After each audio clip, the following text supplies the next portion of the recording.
Hey guys, in this video I want to talk about a few of the topics that I'm considering making new videos about. And so I have 5 topics here, and I'm going to go through and briefly explain them. And um, in the comments, you can just say whichever one you want me to do the most. So first we have generating functions. And what a generating function is a polynomial with coefficients that match some sequence. So essentially, a generating function is a function that sort of encodes the information of some sequence. So if you have a sequence a sub n, then the generating function for a sub n is the sort of power series of it. It's the sum of a sub n times x to the n. And usually you have n is from 0 to infinity.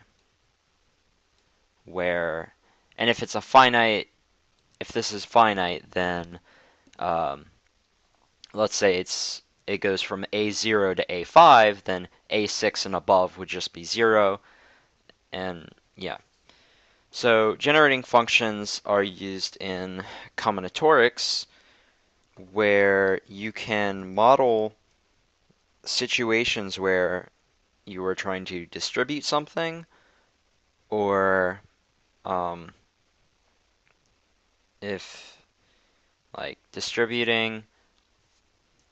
They can also be used from a purely algebraic standpoint because there are some manipulations you can do to generating functions to sort of go from one piece of information about a sequence to some piece of information about a new sequence, and we can there's actually a way to prove the sum of the first n squares formula using generating functions and so on. Some of the higher level generating functions sort of concepts require knowledge of calculus. So generating functions bring together calculus, algebra, and combinatorics.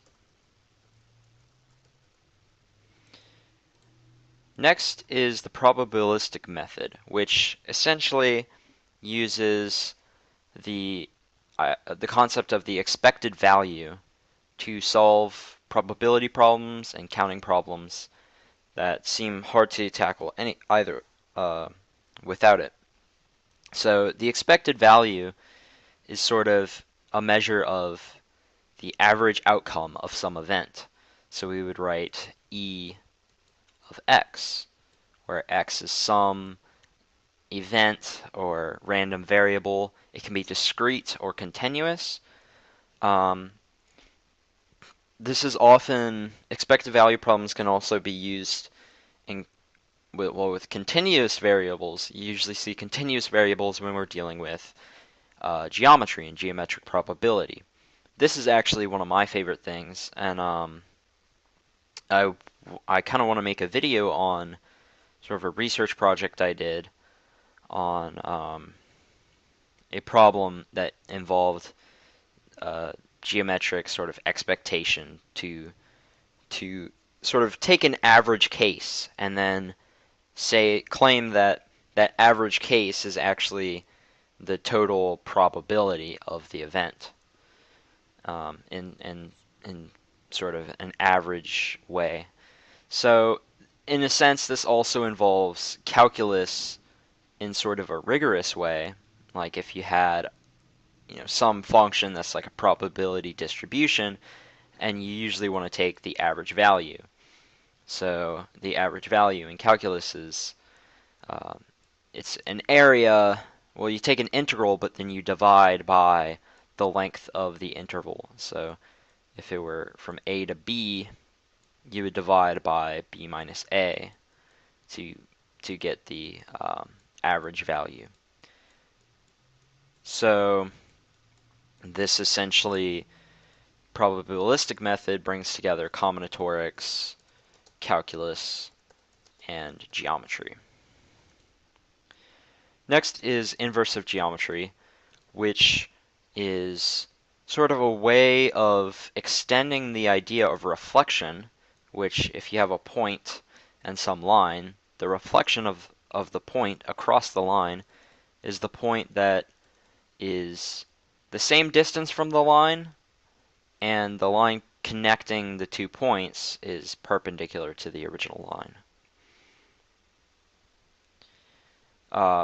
But say instead of a line we had a circle, and we wanted to take, say we had this point, what would be sort of the reflection?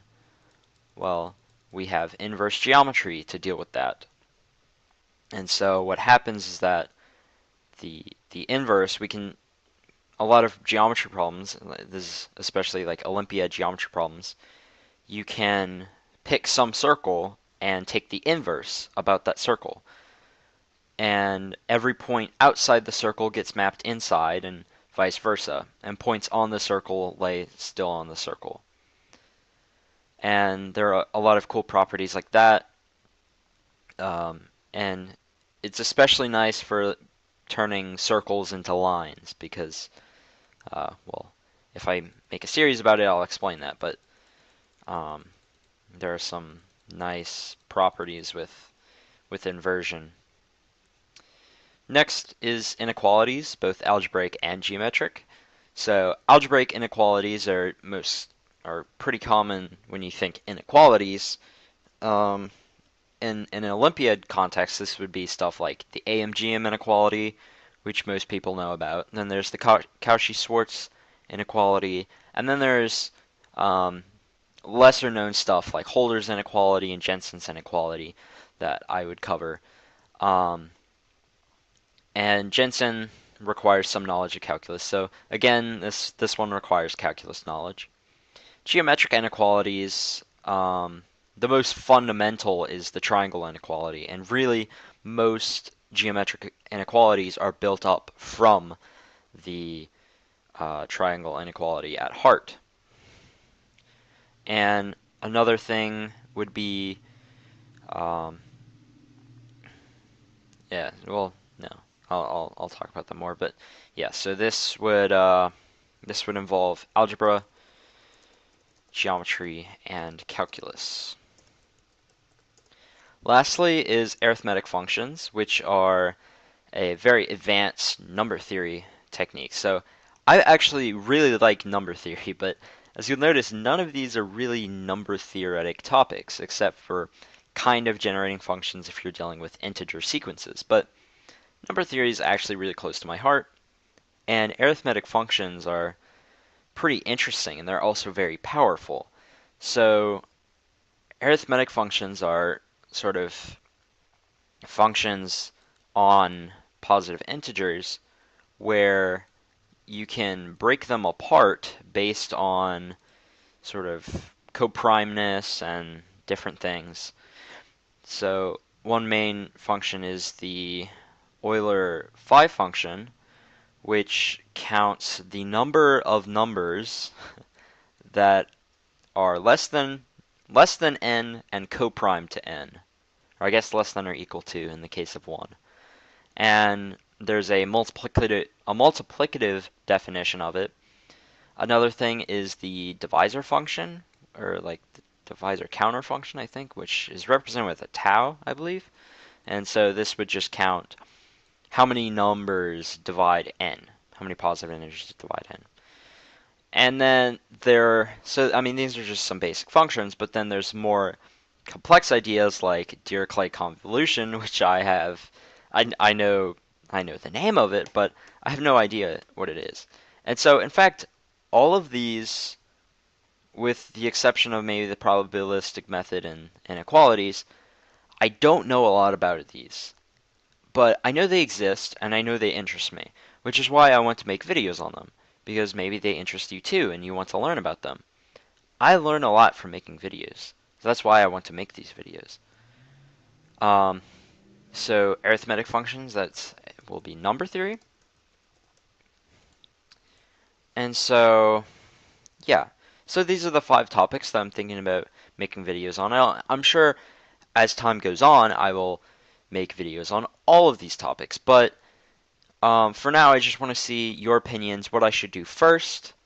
Um, I know probably some people aren't too keen on me doing geometry because of how bad my drawing skills are, but it is what it is.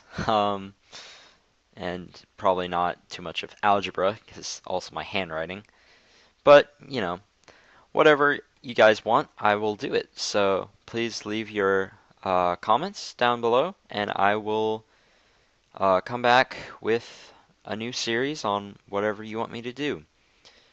And another note, I'm going to not be posting for the next 3 days. That will be July 7th, 8th, and 9th. But after that, it will be regular 2 days or 2 videos a day.